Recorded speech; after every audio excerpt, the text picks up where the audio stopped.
Hello there and welcome to another one of our Lexical Lab 1 minute English videos.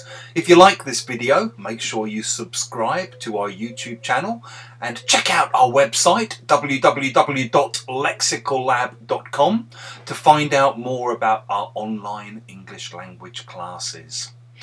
This morning I was chatting to one of my neighbours, socially distanced of course, and she works for a local food bank.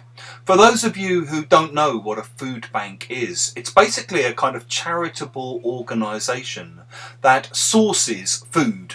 Usually it's donations from members of the general public, and then distributes this food to people who are in need.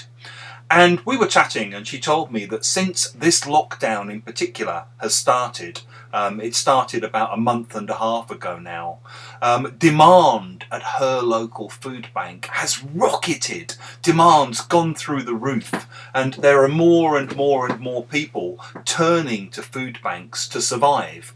She said to me, in this day and age, you wouldn't think such things were necessary, especially in a supposedly developed country like this.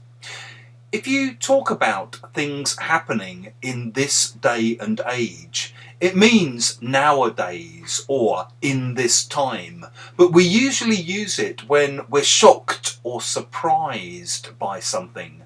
So you might say, I can't believe people still live like this in this day and age. I'm surprised that in this day and age people still believe rubbish like that.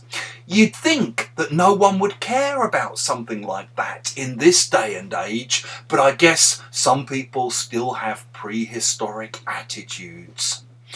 If you have enjoyed this video, make sure you click the like button, share it with your friends, and in the comments section below, we'd love to hear about things you're surprised or shocked about things that you think are surprising or shocking because they still happen in this day and age.